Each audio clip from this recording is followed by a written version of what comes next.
तो ये हमारा वैद्युत विभव वाला चैप्टर चल रहा है। इसमें अब केवल हमारे एक दो टॉपिक रह रहे हैं। उनमें से एक बहुत महत्वपूर्ण और आसान सा समझने वाला, एक इसे आप लास्ट का टॉपिक भी कह सकते हैं, बेसिक कॉन्सेप्ट। फिर इसके आधार पर हम इसके अनुप्रयोग देखेंगे, और वो है बाह्य वैद्युत क्षेत्र में वैद्युत स्थितिज ऊर्जा। कि किसी भी बाह्य वैद्युत क्षेत्र में हम किसी आवेशित निकाय की वैद्युत स्थित ऊर्जा का परिकलन किस प्रकार से करते हैं। देखिए, यहाँ पर एक कंसेप्ट आपके सामने बिल्कुल क्लियर स्पष्ट हो जाना चाहिए कि अब से पहले चैप्टर में, इसी चैप्टर में हमने जो पढ़ा था वैद्युत स्थिति ऊर्जा आवेशित निकाय की, वो अलग चीज थी।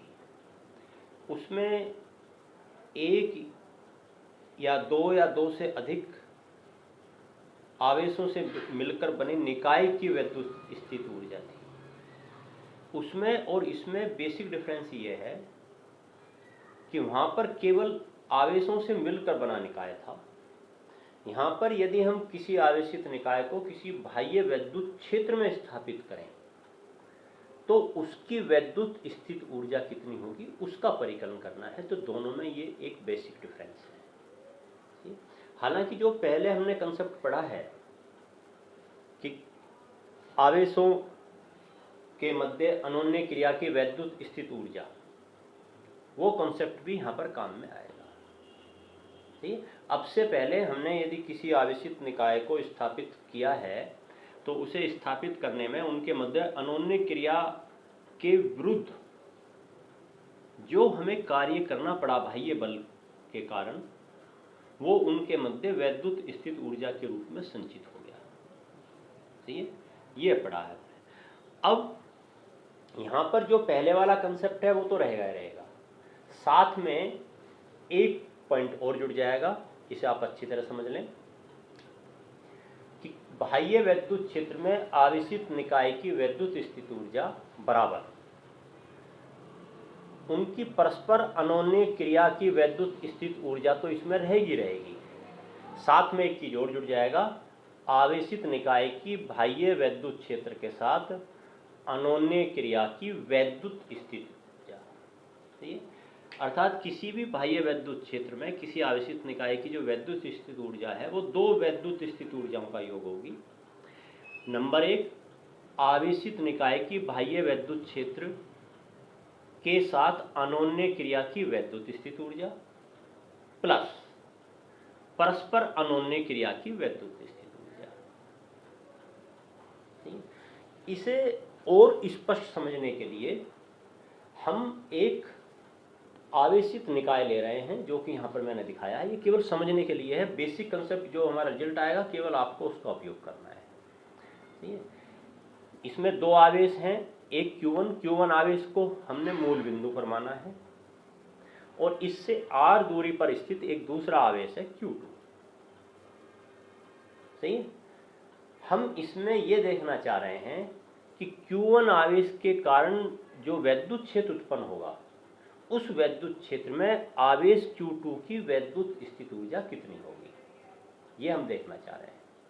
ठीक है, अर्थात Q2 आवेश आवेशित निकाय हो गया, और वो किसके बाह्य वैद्युत क्षेत्र में स्थित है, Q1 आवेश।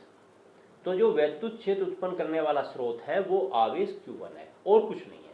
सही है, चलिए हम इसका बेसिक कंसेप्ट देखने के लिए सीधा सीधा मैं आपसे ये कहता हूं कि केवल इस निकाय में कितने आवेश हैं, दो।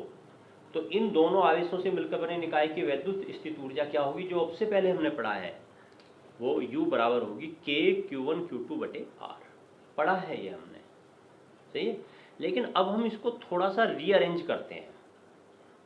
Q2 को मैं थोड़ा अलग रख लेता हूं, Q2 इंटू KQ1/R।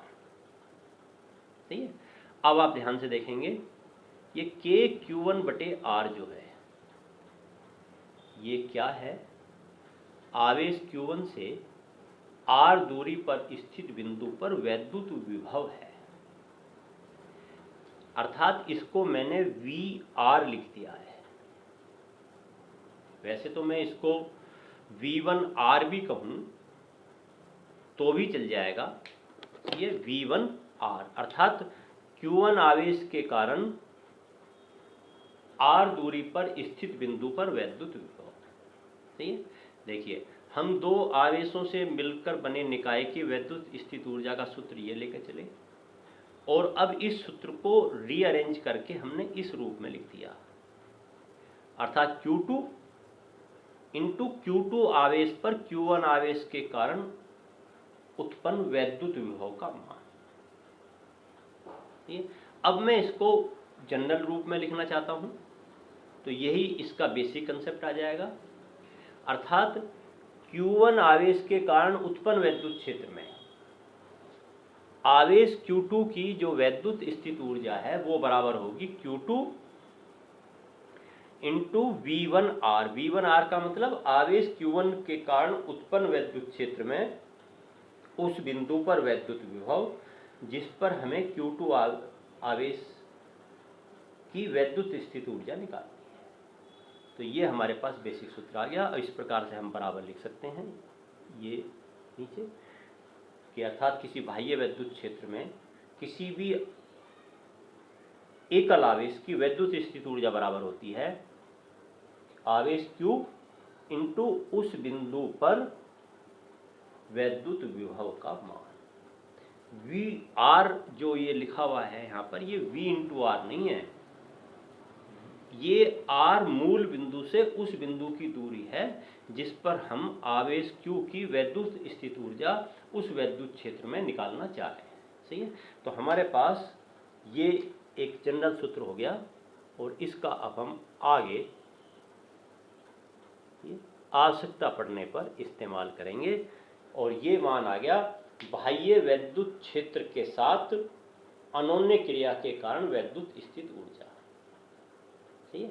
यहाँ पर चूंकि हमने एक आवेश की वैद्युत स्थित ऊर्जा लिखी है किसी बाह्य वैद्युत क्षेत्र में, इसलिए जो ये परस्पर अनोन्य क्रिया की वैद्युत स्थित ऊर्जा वाला पोर्शन है वो यहाँ पर नहीं आएगा, क्योंकि परस्पर अनोन्य क्रिया की वैद्युत स्थित ऊर्जा का पोर्शन जब आएगा जब हम किसी बाह्य वैद्युत क्षेत्र में एक से अधिक अर्थात दो या दो से अधिक बिंदु आवेशों के निकाय की वैद्युत स्थित ऊर्जा काउंट करेंगे। सही है। यहाँ पर हमने बेसिक सूत्र ये केवल एक आवेश की बाह्य वैद्युत क्षेत्र के कारण वैद्युत स्थित ऊर्जा का सूत्र लिखा है। अच्छा, यहाँ पर अब आप थोड़ा सा एक बेसिक कंसेप्ट और देख लो कि आवेश किसी भी आवेश को डेल्टा V विभवांतर से त्वरित करने पर गतिज ऊर्जा में परिवर्तन। सही है। यदि किन्हीं दो बिंदुओं के मध्य विभवांतर डेल्टा V हो, तो डेल्टा V विभवांतर हम पढ़ चुके हैं कि प्रति इकाई परीक्षण आवेश को एक बिंदु से दूसरे बिंदु तक ले जाने में किया गया कार्य होता है, और इसलिए Q आवेश को एक बिंदु से दूसरे बिंदु तक ले जाने में किया गया कार्य कितना हो जाएगा, Q इंटू डेल्टा V। ठीक, अर्थात ये Q आवेश को किन्हीं दो बिंदुओं के मध्य जिनके मध्य विभवांतर डेल्टा V है एक बिंदु से दूसरे बिंदु तक ले जाने में स्थित ऊर्जा में परिवर्तन। चूंकि ये संरक्षी बल क्षेत्र होता है वैद्युत क्षेत्र, इसलिए दिया गया स्थित ऊर्जा में परिवर्तन बराबर गतिज ऊर्जा में परिवर्तन के भी होगा। अर्थात यदि इतनी स्थित ऊर्जा में कमी हो रही है तो इतनी गतिज ऊर्जा में वृद्धि हो जाएगी, और यदि इतनी स्थित ऊर्जा में वृद्धि हो रही है तो इसके बराबर गतिज ऊर्जा में कमी हो जाएगी। तो हमारे पास किसी भी आवेश को डेल्टा V विभवांतर से त्वरित करने पर उसकी गतिज ऊर्जा में जो परिवर्तन का सूत्र है वो बराबर आ गया डेल्टा K बराबर Q इंटू डेल्टा V। ठीक है। यदि हमें कहीं पर आवश्यकता पड़ेगी तो हम इस सूत्र का इस्तेमाल कर लेंगे। ठीक है। यहाँ पर एक इम्पोर्टेंट पॉइंट जो आपको ध्यान रखना है, और वो ये है कि आप एक वैद्युत ऊर्जा का मात्रक पढ़ेंगे। एक तो आपने अभी तक ऊर्जा का एक मात्रक पढ़ा है जूल, सही है, और एक ऊर्जा का मात्रक जो छोटा मात्रक होता है आप पढ़ेंगे इलेक्ट्रॉन वोल्ट, इंप्लाइज, इसको हम कहेंगे इलेक्ट्रॉन वोल्ट। इसको समझ लीजिए।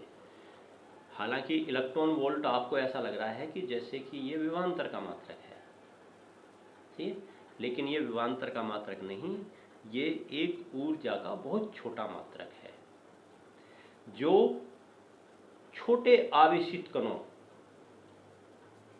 जो कि आप एटम वगैरह पढ़ते हैं, उनकी गतिज ऊर्जा को प्रदर्शित करने के लिए प्रयुक्त किया जाता है। सही है। कैसे?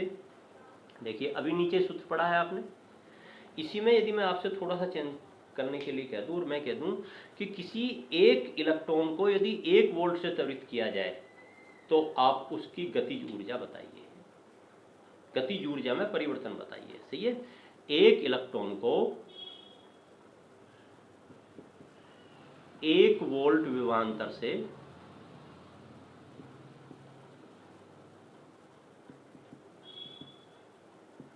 त्वरित करने पर,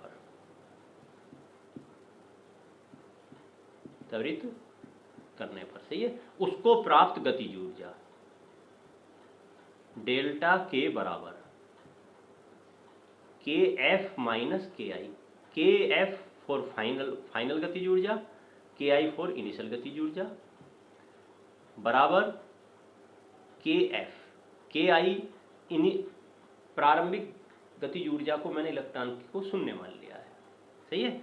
बराबर के एफ और बराबर एक इलेक्ट्रॉन को 1 वोल्ट से त्वरित करने पर E इंटू V के स्थान पर क्या आ जाएगा? 1 वोल्ट। सही है। अर्थात बराबर E का मान रख देंगे आवेश, वही Q इंटू डेल्टा वी वाला फॉर्मूला लगा रहा हूं मैं, 1.6 इंटू 10⁻⁻19 इंटू 1 जूल।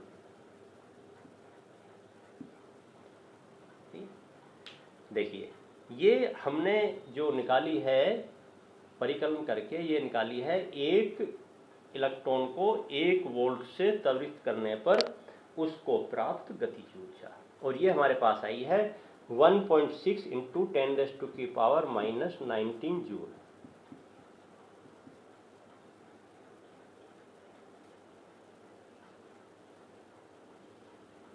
ये -19 जूल। बस इसे ही हम 1 इलेक्ट्रॉन वोल्ट के नाम से जानते हैं, अर्थात इसको हम 1 इलेक्ट्रॉन वोल्ट, अर्थात एक इलेक्ट्रॉन को 1 वोल्ट से त्वरित करने पर प्राप्त ऊर्जा का मान 1 इलेक्ट्रॉन वोल्ट कहलाता है।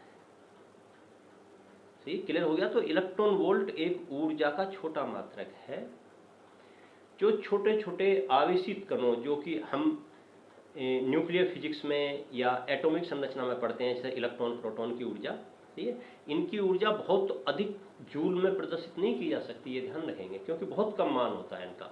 सही है। तो इसके लिए हम इलेक्ट्रॉन वोल्ट ऊर्जा का एक नया मात्रक हमारे पास आया है। सही है, जो नाभिकीय कणों की ऊर्जा को प्रदर्शित करने के लिए प्रयुक्त किया जाएगा। और आप ध्यान रखेंगे कि 1 इलेक्ट्रॉन वोल्ट बराबर 1.6 इंटू 10⁻⁻19 जूल के भी होगा। सही है। तो ऊर्जा का ये एक बहुत छोटा मात्रक है। आपको मैं आपकी नॉलेज के लिए और एक इम्पोर्टेंट बात बता दूं, और वो ये देखिए, जब हम ये कहते हैं कि किसी इलेक्ट्रॉन की गतिज ऊर्जा 1 इलेक्ट्रॉन वोल्ट है, तो देखिए, यदि आप परिमाणात्मक दृष्टि से देखेंगे जो आपने अब तक पढ़ा है ये, तो आपको लगेगा कि ये ऊर्जा का बहुत छोटा मात्रक है, और है भी वास्तव में। लेकिन आपको मैं अच्छी तरह स्पष्ट कर दूं कि जब हम छोटे कणों की ऊर्जा को प्रदर्शित करने के लिए इलेक्ट्रॉन वोल्ट शब्द प्रयुक्त कर रहे हैं, तो उस समय आप समझ जाइए कि इलेक्ट्रॉन वोल्ट ऊर्जा का बहुत बड़ा मात्रक है। अब आप ये कह सकते हैं कि जी ये विरोधाभास कैसे उत्पन्न हो रहा है, उसका मैं आपको समझा देता हूं कि आप 1 इलेक्ट्रॉन वोल्ट ऊर्जा रखने वाले इलेक्ट्रॉन का वेग निकाल कर देखिए, आपके समझ में आ जाएगा कि इलेक्ट्रॉन के लिए 1 इलेक्ट्रॉन वोल्ट ऊर्जा का कितना बड़ा मात्रक है। सीधा सीधा आपने जो गतिज ऊर्जा का सूत्र पढ़ा है K = 1/2 mv² से, सही है। इससे आप गतिज ऊर्जा का मान 1 इलेक्ट्रॉन वोल्ट रखकर, ये ध्यान रखिए जब आप परिकलन करेंगे तो इलेक्ट्रॉन वोल्ट को जूल में कन्वर्ट करना पड़ेगा आपको, सही है। तो आप उस इलेक्ट्रॉन का वेग निकालिए जिसकी गतिज ऊर्जा 1 इलेक्ट्रॉन वोल्ट के बराबर हो, और आप खुद जब परिकलन करके देखेंगे तो आप आश्चर्यचकित रह जाएंगे कि इसका वेग लगभग प्रकाश के वेग के अप्रोक्सीमेटली आ जाएगा। आप समझ जाएंगे कि इलेक्ट्रॉन के लिए इलेक्ट्रॉन वोल्ट ऊर्जा का कितना बड़ा मात्रक है। तो ये भी ध्यान रखें कि इलेक्ट्रॉन की जो गतिज ऊर्जा है इलेक्ट्रॉन वोल्ट की कोटि की, सही है, सामान्य परिस्थितियों में नहीं हो सकती। ओके, तो ये आप इलेक्ट्रॉन वोल्ट के मात्रक से परिचित हो गए। अब इससे आगे अब हम लेके चलते हैं कि किसी बाह्य वैद्युत क्षेत्र में यदि मैं आपसे ये कहूं कि 2 आवेशों से मिलकर बने निकाय की वैद्युत स्थिति ऊर्जा निकालो,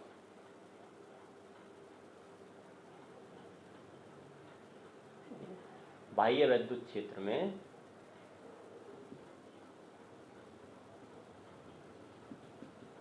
2 बिंदु आवेशों से बने निकाय की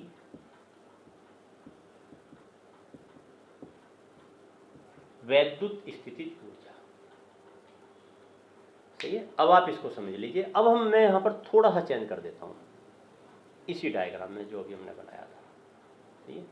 इलेक्ट्रॉन वोल्ट का कंसेप्ट हम समझ चुके हैं, ये भी मैं यहां से हटा देता हूं। और अब हमारे पास बाह्य वैद्युत क्षेत्र में 2 बिंदु आवेशों से बने निकाय की वैद्युत स्थित ऊर्जा हमें कैलकुलेट करनी है। Electric potential energy of 2 point charge system in an electric field, ये of 2 point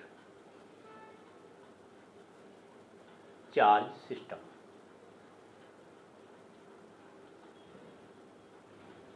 in an electric field. Okay, देखिए कोई ये बाह्य वैद्युत क्षेत्र है, मूल बिंदु के सापेक्ष इसमें 2 बिंदु मैं ले रहा हूं। एक का स्थिति सदिश है R1,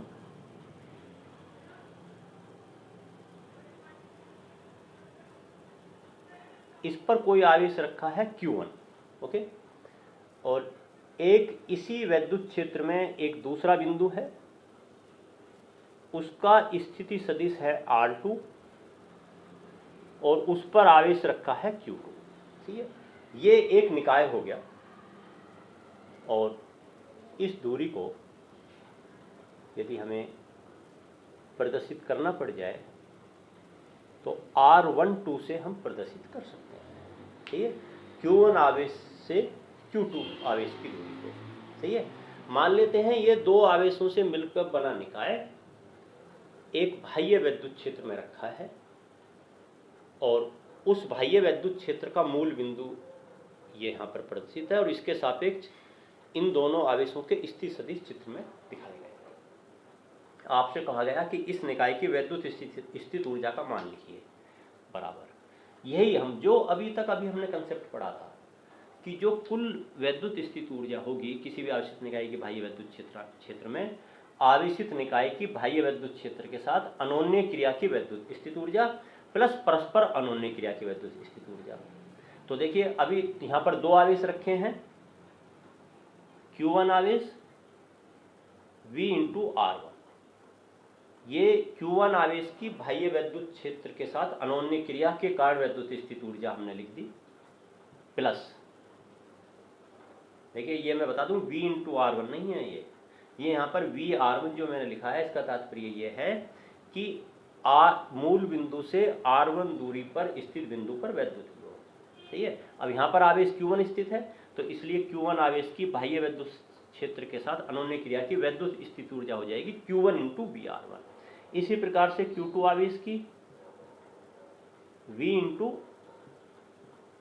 Q2 इंटू VR2। सही है।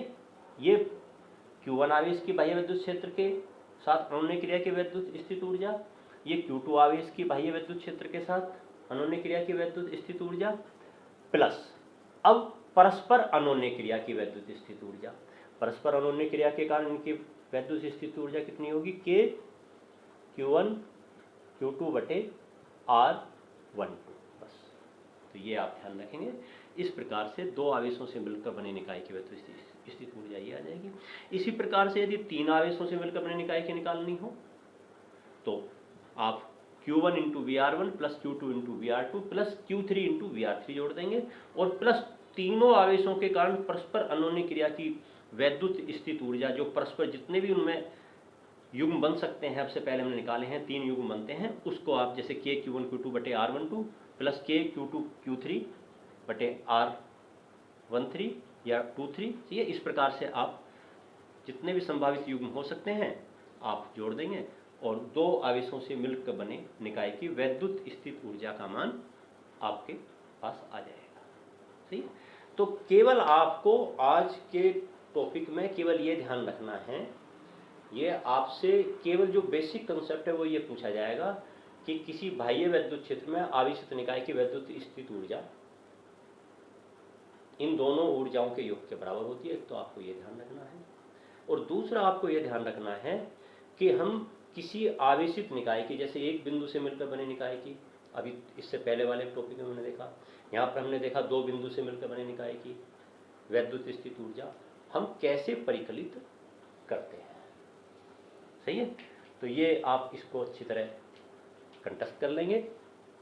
इससे कल के लेक्चर में हम बाह्य विद्युत क्षेत्र में वैद्युत द्विध्रुव की स्थित ऊर्जा का अध्ययन करेंगे। ओके, धन्यवाद।